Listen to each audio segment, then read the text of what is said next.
Olá, paz de Cristo. Estamos na nossa sexta aula do nosso aprofundamento na fé, nosso curso de crisma, de catequese, aquelas pessoas também que já receberam os sacramentos e querem saber mais sobre a fé católica, a doutrina católica. Hoje nós vamos estudar um tema muito interessante, muito importante, que é quem é Jesus. Por isso, a gente vai precisar aí de 2 ou 3 aulas para falar desse tema. Tem bastante assunto, vai ser muito profundo. Vamos iniciar em nome do Pai, e do Filho, e do Espírito Santo. Amém. Vamos pedir ao Espírito Santo: vinde, Espírito Santo, enchei os corações dos vossos fiéis e acendei neles o fogo do vosso amor. Enviai o vosso Espírito, e tudo será criado, e renovareis a face da terra. Oremos. Ó Deus, que instruístes os corações dos vossos fiéis com a luz do Espírito Santo, fazei que apreciemos retamente todas as coisas, segundo o mesmo Espírito, e gozemos sempre da sua consolação, por Cristo Senhor nosso. Amém. Ave Maria, cheia de graça, o Senhor é convosco. Bendita sois vós entre as mulheres, e bendito é o fruto do vosso ventre, Jesus. Santa Maria, Mãe de Deus, rogai por nós, pecadores, agora e na hora de nossa morte. Amém. Essa música que eu vou cantar agora, eu compus essa música no dia 7 de março de 2019. Essa música, ela traz aquela passagem bíblica onde Jesus pergunta para os seus discípulos, para os seus apóstolos, que as pessoas estão dizendo que eu sou. Aí Pedro fala para Jesus: não, tu és o Filho de Deus, tu és o Filho de Deus. Então, vamos ouvir essa música, prestando atenção na letra. Pergunto a você, o que pensas de mim? Pergunto a você, o que sabes sobre mim? Jesus, tu és o Filho de Deus, tu és, Senhor, o meu Rei. Jesus, tu és o Filho de Deus, tu és, Senhor, o meu Rei. Foi o Espírito Santo que isso te revelou, foi o meu Pai quem te atraiu até mim. Foi o Espírito Santo que isso te revelou, foi o meu Pai que te atraiu até mim. Jesus, tu és o Filho de Deus, tu és, Senhor, o meu Rei. Tu és, Senhor, o meu Rei.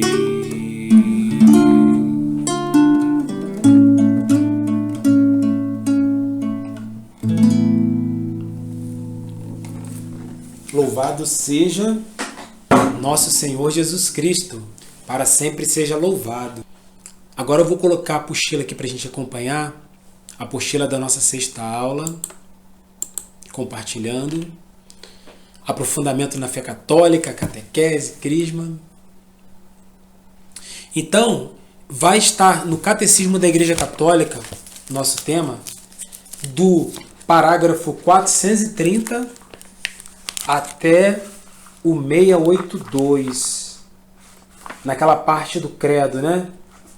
A gente já viu sobre o Pai, né? Creio em Deus Pai Todo-Poderoso, Criador do céu e da terra.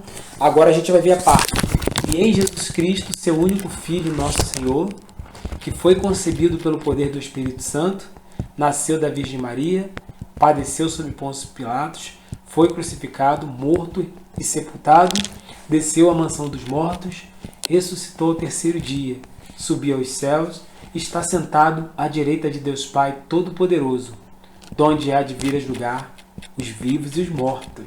É grande, né? É grande. Mas a gente vai fazer bem pausadamente, com muita tranquilidade, né? Vamos descobrir aí, para quem não sabe, né? Mas para quem já sabe, vai aprofundar mais ainda. Quem é Jesus? Né? Então, vamos começar aqui. Vamos começar pelo nome de Jesus, na raiz hebraica, Yeshua, né? É um termo de raiz hebraica que significa salvar ou salvação. Considerado por alguns estudiosos como o nome original de Jesus Cristo, escrito em hebraico, porém é um tema em discussão, visto que a língua falada na terra onde Jesus habitava era o aramaico. Tá vendo? Aqui em azul. Na verdade, Yeshua é uma forma abreviada de Yeshua. Não sei como é que pronuncia isso, né? Em hebraico, que foi traduzido para o português como Josué. Significa o Eterno salva. O Eterno é Deus, né? Deus salva. Nas traduções do Antigo Testamento da Bíblia para o grego, foi feita a transliteração dos nomes Yeshua e Yehoshua. Eu não sei dizer isso de novo.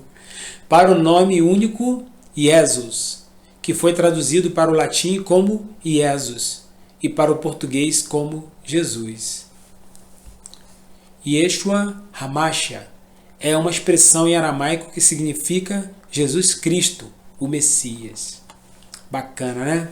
Então, a gente está vendo a parte do catecismo, né, de 430 até 682, como a gente disse, quem é Jesus. A gente viu aí a etimologia do nome, né? Agora, eu pergunto para você, quem é Jesus? Quem é Jesus para você? Jesus é uma força, é uma energia, é uma luz, é um Deus que está distante lá no céu? Quem é Jesus para você? Esse é até um trabalho que a gente vai passar aí para os nossos alunos, né? Tá aqui, ó, no número 1, pergunta 1. Para os alunos número 2, 3, 10 e 12. Por que Jesus é o nosso mestre? Olha aí, vamos falar mestre. É uma coisa que eu aprendi há muitos anos, num retiro, foi numa palestra. Jesus é o nosso professor para a vida toda. Para a vida toda. A gente aprende, mas a gente sempre pode aprender mais. Quando a gente pensa que sabe, o Espírito Santo nos revela. Ou então tem uma pessoa mais inteligente do que nós. Entende? Então, nós aprendemos com Jesus até o dia da nossa morte. Precisamos sempre aprender com Ele. Tá certo? É diferente, por exemplo, eu sou professor de Libras, linguagem dos surdos. Eu vou ensinar o pessoal vai aprender, vai ficar fluente, né? E aí eles vão embora. Depois eles vão buscar, né, outros professores, outros cursos. Mas com Jesus, Ele é o professor para sempre. Até o dia da morte. A gente sempre vai aprender com Ele. Ficou claro isso? Então, por que Jesus é o nosso mestre? Porque Ele é o professor para sempre, para a vida toda. A gente nunca está pronto, nunca está acabado. Ficou claro? Número 2. Jesus é meu melhor amigo. É aquele que nos cura. Imagina, você ter um amigo que você pode conversar, que você pode abrir o seu coração, que sempre vai estar disposto a te ouvir, a te ajudar. Tá certo? Principalmente na hora da dor. Nós, no nosso dia a dia, passamos por muitas dores. Então a gente precisa constantemente pedir a Jesus que acalme o nosso coração, que nos devolva a santa paz, seja pela confissão com o padre, porque quando o padre perdoa, não é o padre homem que está perdoando, É Jesus nele que nos perdoa. Quando a gente vai à missa, a gente comunga.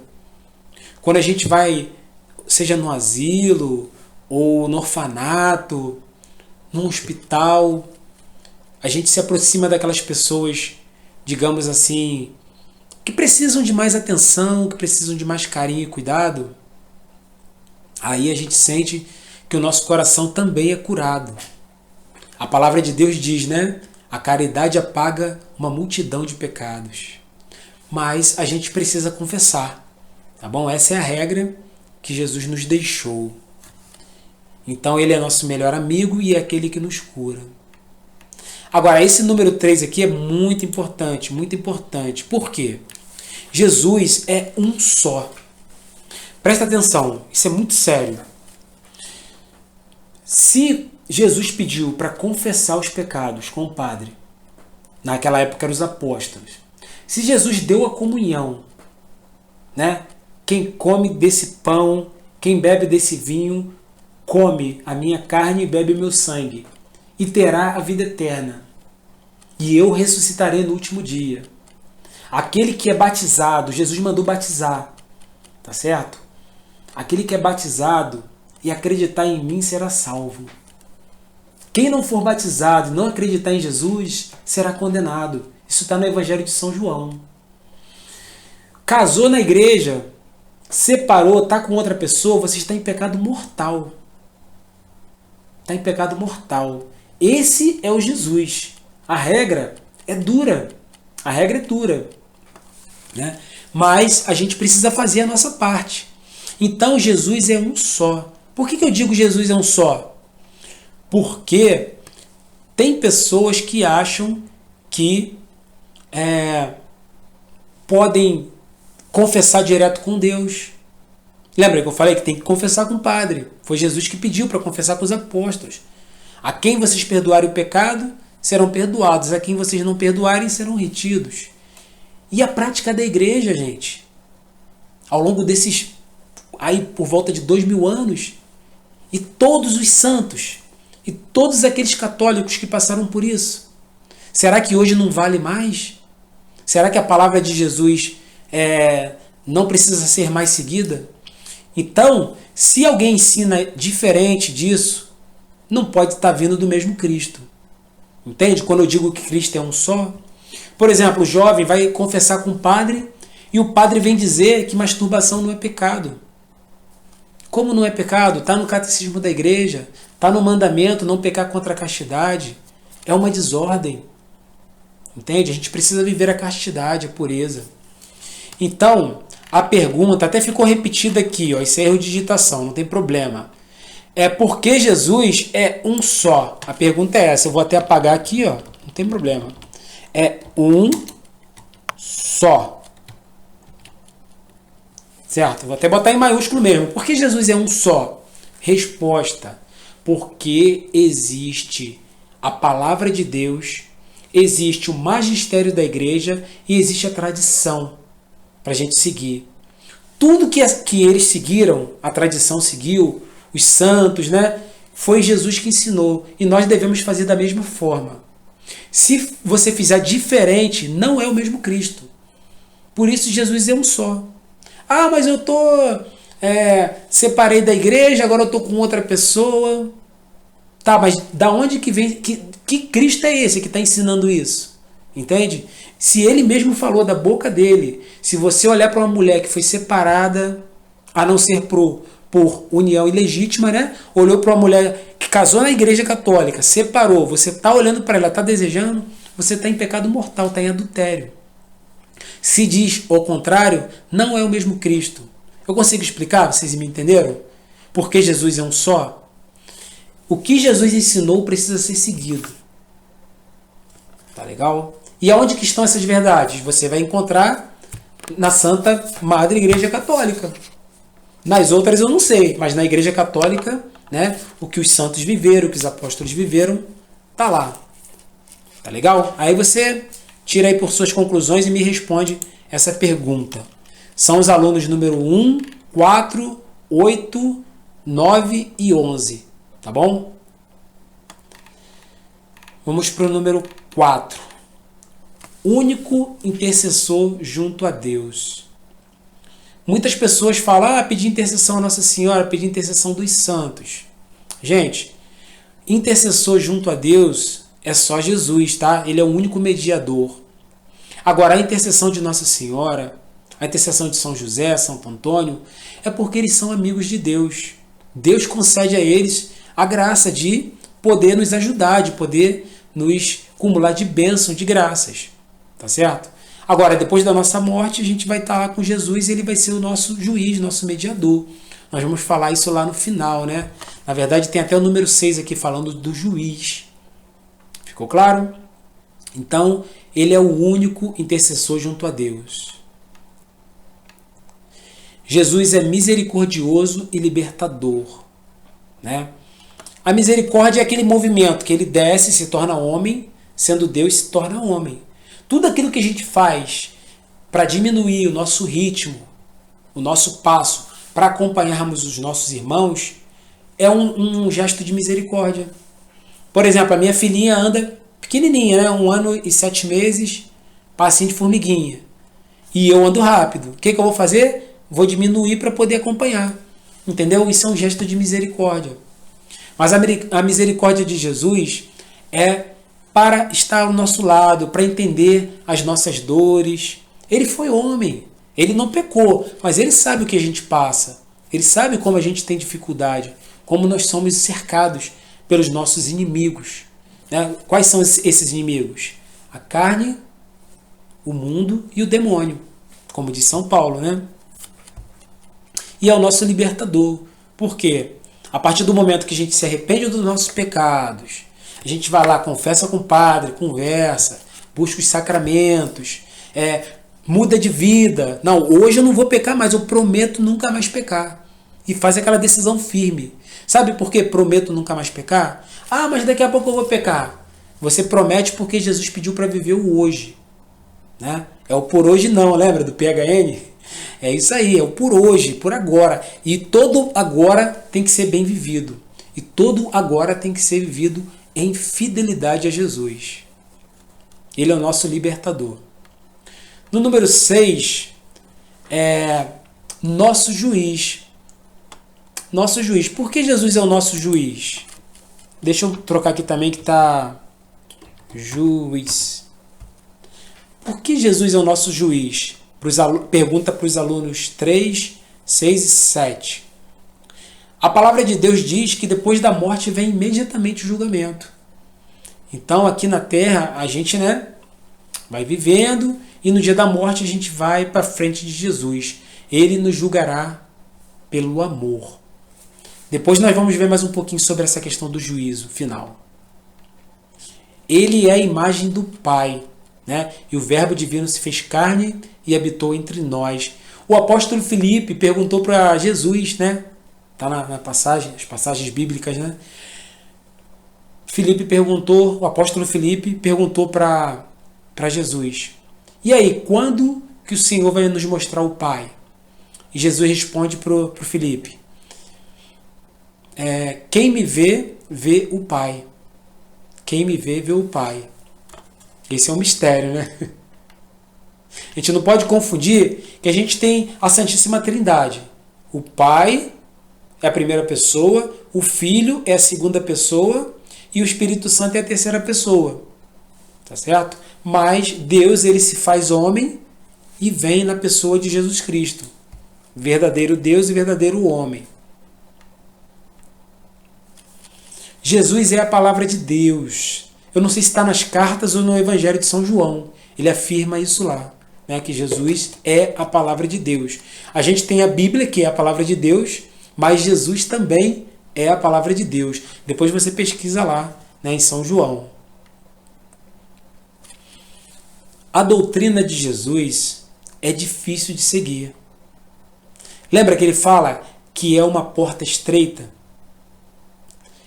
E larga é a porta da perdição?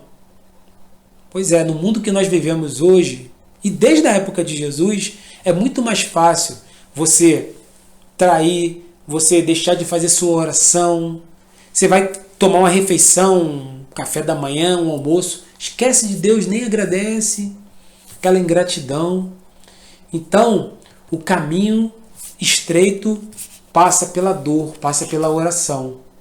E quanto mais você se aproxima de Deus, mais essa porta fica estreita. É para contrariar a gente? É para nos afastar de Deus? Não. É para que a gente persevere, é para que a gente fique firme ali, ficar firme, perseverar, eu já falei, e para que a gente seja purificado dos nossos pecados, dos nossos vícios, nossas manias, nossas imperfeições. Então, a doutrina de Jesus é difícil de seguir. Jesus nos pede para carregarmos a nossa cruz. Ele nos pede isso. E qual é a sua cruz? Talvez seja aquele pecado de estimação, né, que você confessa há 10, 20, 30 anos e não consegue superar. Parece que vira uma cruz, não é verdade? E você até pergunta, Jesus, quando que eu vou melhorar? Quando que eu vou parar de fazer isso? Não é verdade? Então a cruz pode ser também uma mãe que perde um filho. Imagina, uma mãe perder um filho com 10, 12 anos de idade, ficar com aquela coisa na cabeça, na consciência. Com certeza isso é uma cruz. Essa mãe tem que ressuscitar todo dia. Concorda comigo? Porque carregar essa cruz é pesado. O número 11. Quem o segue poderá passar por dificuldades, tribulações.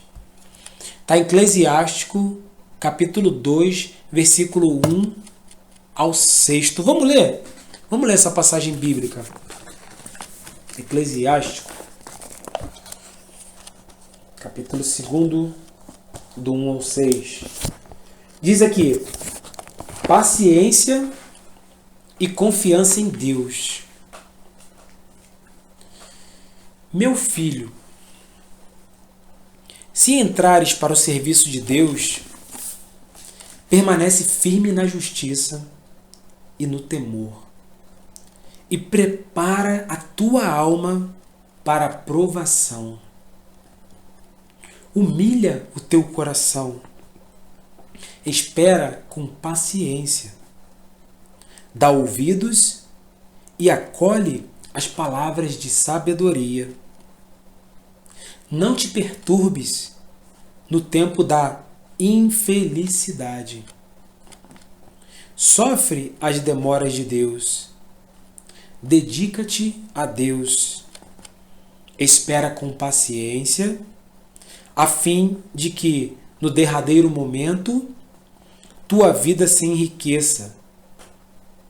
Aceita tudo o que te acontecer. Na dor, permanece firme. Na humilhação, tem paciência. Pois é pelo fogo que se experimentam o ouro e a prata.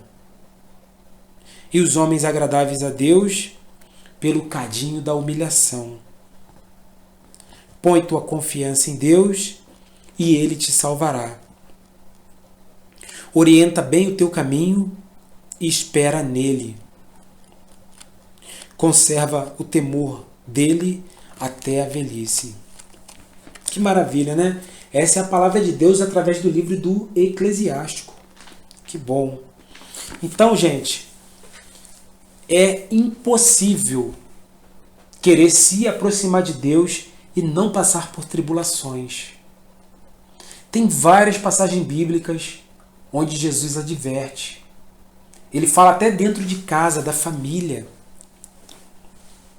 Por exemplo, o pai persegue o filho. A mãe persegue o pai. O filho persegue a irmã. A irmã persegue o primo. Entende? Tudo por causa da palavra de Deus. Eu vou dar um exemplo prático, né? Um exemplo prático. Num domingo em família, as pessoas se reúnem para almoçar, pai, mãe, avô, e aí fica cada um no seu aparelho. Cada um no seu aparelho. Não estão conversando, não estão dando atenção para o outro. E você é cristão, você vê que aquilo está errado. você tenta conversar com a família. Gente, vamos trocar uma ideia aqui, vamos falar. E aí vão te chamar de beato. Ainda mais se na hora que você for fazer uma oração, na hora da refeição, querer fazer uma oração, vão te xingar, vão falar mal. Ih, já vem fazer oração, que nada, vamos comer. Dificilmente vão fazer isso, mas pode acontecer. Chega no domingo, você quer ir para a igreja, a tua mãe, você trabalhou a semana toda, fica em casa, vai dormir. Eu já vi mãe fazer isso. É complicado. Então, gente, a gente precisa saber que ao se aproximar das coisas de Deus, vamos passar por provas, tribulações. Pobre daquele que é coordenador de grupo de oração e não tem uma vida de oração pessoal, não jejua, não faz mortificação. Certamente não vai ficar de pé. Infeliz daquele casal, imagina, casado na igreja, que não bota o joelho no chão junto para rezar nem sequer um terço. Isso é muito importante para partilhar da palavra de Deus um com o outro. Porque o matrimônio não é mágica, não. Não é estalar o dedo e estamos casados e vai dar tudo certo, não. O matrimônio é um caminhar lado a lado. Lado a lado. Cada um carrega a sua cruz. A mulher faz o homem feliz. O homem faz a mulher feliz. E um cuidando do outro, fazendo o outro feliz, as coisas vão caminhando. Mas sempre, sempre, sempre com Jesus no meio. Com Jesus no meio. Vamos para o número 12. Jesus é o caminho, a verdade e a vida. Olha que bonito. São Pedro diz para Jesus, né? A quem iremos nós, Senhor? Só tu tens palavras de vida eterna. Que maravilha, né? Só tu tens palavras de vida eterna. E como é bom estar perto de Jesus. E como é bom amar a Jesus. Tem até uma música que eu fiz, né? Até inspirada no Valmir Alencar, que diz assim: nada é melhor do que a tua graça em mim. Nada é melhor do que ouvir a tua voz. Nada é maior do que tua graça em mim. Entende? Depois eu posso cantar essa música novamente. Não há nada maior do que a graça de Deus. E não há nada melhor do que ouvir a voz de Deus, obedecer, cumprir os mandamentos. 13. Jesus veio para salvar o mundo e não para condenar o mundo. Às vezes a gente fala que tem inferno, que tem condenação, dá a impressão de que a gente está apontando o dedo para os outros, tocando terror. Mas não é isso. É um gesto de amor, de carinho, de misericórdia. Se você sabe que tem um buraco no caminho, você não vai avisar para o seu irmão, para a pessoa que está contigo? Ainda mais depois da morte. Existe o inferno e seremos julgados. Isso não é uma ameaça, isso é um aviso. Tá entendendo a diferença entre avisar e ameaçar? Por ameaça, gente, por medo, por ódio, dificilmente uma pessoa vai para Deus. Vai para Deus com o coração entregue. E se ela for com medo, certamente ela vai passar pelo purgatório. Porque com Jesus não há medo. Com Jesus há paz, amor, esperança, misericórdia, caridade.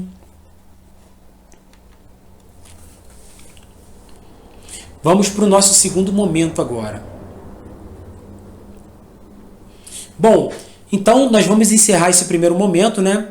Na próxima aula a gente vai continuar com esse tema.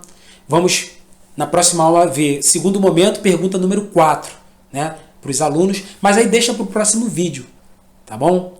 Então, estivemos reunidos em nome do Pai, e do Filho, e do Espírito Santo. Amém. Glória ao Pai, ao Filho e ao Espírito Santo, como era no princípio, agora e sempre. Amém.